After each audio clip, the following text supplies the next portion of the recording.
ओम नमः शिवाय। आज मैं आपको राहु देव की महादशा के बारे में विस्तार से जानकारी देना चाह रहा हूँ।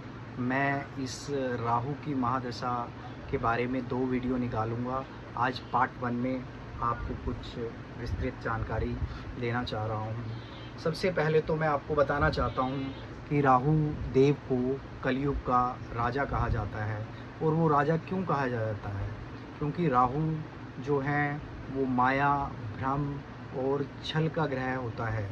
तो राहु किसी वास्तविक ग्रह की तरह नहीं, बल्कि जो एक छाया ग्रह की तरह शैडो प्लैनेट होता है।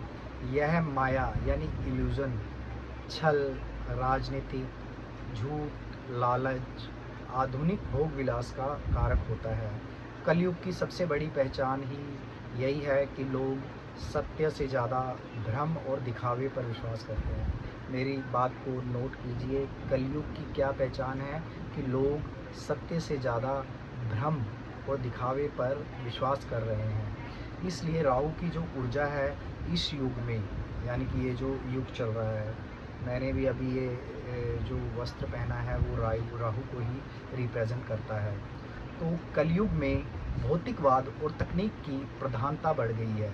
तो राहु का जो सीधा संबंध है, विदेश जाने के लिए भी हम राहु को की पोजीशन को देखते हैं। तकनीकी मतलब तकनीकी संबंध, इंटरनेट, ये जो हम इंटरनेट यूज़ कर रहे हैं, अभी मैं आपसे बात कर रहा हूँ इंटरनेट के माध्यम से, वीडियो के माध्यम से, ये सब राहु के ही कारक चीज़ें हैं। मीडिया, फिल्म, राजनीति, ग्लैमर और अचानक बदलाव, ये सब चीज़ें राहु को रिप्रेजेंट करती है। कलयुग में जो इंसान है आध्यात्मिकता से ज़्यादा भौतिक सुख सुविधाओं और टेक्नोलॉजी पर निर्भर हो गया है। जैसे हम भी अभी इस टाइम टेक्नोलॉजी पर ही निर्भर है, क्योंकि हम सब लोग चाहते हैं कि आप लोगों से जुड़ें, और उसका माध्यम ही एक टेक्नोलॉजी बन गया है। तो यह सब राहु के ही गुण हैं। तो इसलिए हम कह सकते हैं कि राहु देव जी ही इस कलयुग के किंग हैं, राजा हैं। तो इसलिए कलयुग में राहु का शासन बहुत अधिक बढ़ गया है। तो पुराणों में उल्लेख है, ध्यान से सुनिए मैं आपको क्या बात बताने जा रहा हूँ। एक इसी से संबंधित आपको बात बता रहा हूँ कि पुराणों में उल्लेख है कि महाभारत और भागवत पुराण के अनुसार राहु असुर स्वरूप है, जिसने अमृत पान किया था। विष्णु भगवान ने उनका सिर काट दिया था, परंतु वह अमर हो गए क्योंकि अमृत की कुछ बूंदें उनके गले तक आ गई थी। तो आकाश में राहु केतु बन गया, राहु केतु बन गया। चूँकि राहु अमर है, छल द्वारा उन्होंने अमृत पाया, इसलिए यह युग कलयुग में उसका प्रभाव ज़्यादा माना गया है। तो ये चीज़ है कि राहु राहु को अराजकता और विरोध भी माना जाता है। कलयुग की एक प्रवृत्ति है कि धर्म से दूर रहो, रिश्तों में टूटनपन आपके आ गया है, धोखाधड़ी बढ़ गई है, लोगों में लालच बढ़ गया है, लोग नास्तिक हो गए हैं। तो ये क्या कारण है? ये सब भी कारण राहु से ही जुड़ रहे हैं। तो राहु इन सब चीज़ों का प्रतीक बना हुआ है। जहाँ सूर्य सत्य है, चंद्रमा आपका मन्य है, वहीं राहु क्या है? छल और अंधकार है। इसलिए कलयुग का जो नायक है और राजा है वो राहु को माना जाता है। राहु और जनसाधारण यानी कि मास का इन्फ्लुएंस, राहु को भीड़ और पब्लिक को प्रभावित करने वाला ग्रह कहा गया है। राहु को भीड़ और पब्लिक को प्रभावित करने वाला ग्रह माना गया है।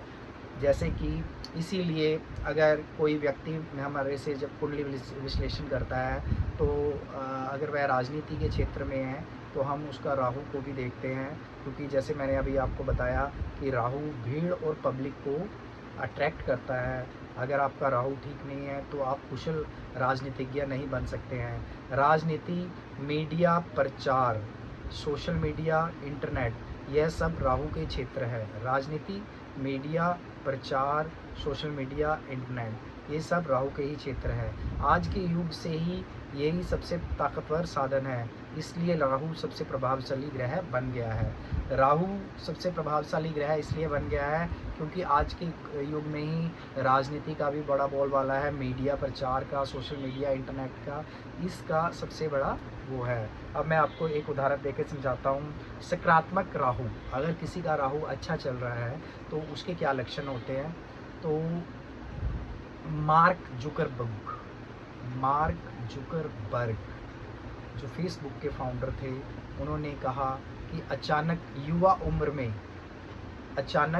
युवा यानी कि अपने नौजवानी के दिनों में ही दुनिया के सोशल मीडिया से जोड़ दिया। ठीक है, उन्होंने दुनिया को सोशल मीडिया से जोड़ दिया। यह उनको राहु की देन थी, फेसबुक फाउंडर मार्क जुकरबर्ग। ठीक है, राजनीति का एक एग्जांपल लेते हैं। कई नेता जिनकी राहु की दशा शुभ चल रही होती है, उन्हें अप्रत्याशित लोकप्रियता मिल जाती है। जैसे पंजाब में चरणजीत चन्नी जी अपने घर बैठे थे और उनको घर बैठे बैठे ही कॉल आ गया कि उनको पंजाब का चीफ मिनिस्टर बनाने के लिए उन्हें बुला लिया गया। तो मुझे लगता है कि उस पल में भी राहु का ही कहीं ना कहीं इन्वॉल्वमेंट ज़रूर होगी। तो इसी तरह ये एग्जाम्पल है जो राहु को बलवान करते जा रहे हैं। नकारात्मक राहु यानी कि कलयुग में बुरा प्रभाव। तो जैसे हम कैसे पता कर सकते हैं कि हमारा जो राहु है वो ख़राब चल रहा है। अगर कई लोग जो राहु की महादशा में नशे कर रहे होंगे, किसी न किसी स्कैंडल में फंस जाएंगे, कोर्ट केस चल रहा होगा उनको, और या फिर वो जेल तक पहुंच जाएंगे, तो इसका मतलब उनका राहु ख़राब चल रहा है। उदाहरण, एक बहुत बड़ा नेता है, मैं नाम नहीं लेना चाहूँगा, एक बहुत बड़े अभिनेता हुए हैं, सच एक्टर, वह नशे के चक्कर में फंस गए थे, कोर्ट केस में भी गए। उस समय उनकी जो राहु की दशा है वो बिल्कुल ख़राब चल रही थी, इसलिए उनके साथ ऐसा हुआ।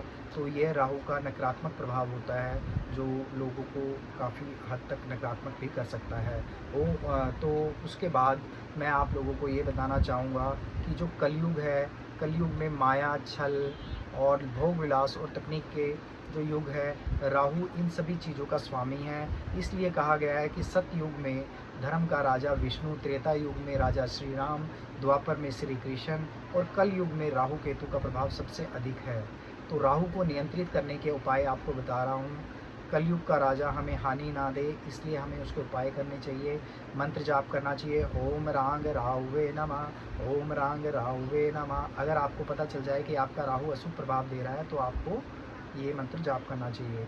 आपको शनिवार को काले तिल दान करने चाहिए, उड़द की दाल दान करनी चाहिए, लोहे की वस्तु दान करनी चाहिए, सरसों का तेल दान करना चाहिए। आपको पूजा किनकी करनी चाहिए? माँ दुर्गा जी की पूजा करें आप, भगवान भैरव जी की पूजा करें आप, काल भैरव जी की उपासना करें आप राहु को शांत करने के लिए। जीवनचर्या आपकी कैसी होनी चाहिए? आपकी जीवनचर्या में बिल्कुल भी आप झूठ ना बोलें, किसी को धोखा ना दें, कोई भी नशा ना करे और अनैतिक कार्य से बचोगे तो ये आपकी जीवन शैली को बहुत अच्छा करेगा।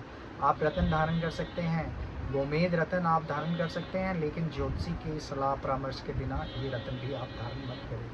तो मैं आपको यही बताऊंगा जो मैंने आपको बताया है कि राहु के बारे में मैंने बहुत ज़्यादा विस्तार में आपको जानकारी दी है। और राहु ही एक ऐसा ग्रह है जो बहुत सी राशि वालों को, बहुत से लोगों को परेशान करता है। तो मैंने उसके अशुभ लक्षण आपको उसके अशुभ लक्षण भी बता दिए हैं और उपाय भी बताए हैं, और कुछ और डिटेल लेके इसके मैं पार्ट 2 में भी आप लोगों से जुड़ूंगा ताकि आपको और भी ज़्यादा चीज़ें बता सकूँ। ओम नमः शिवाय।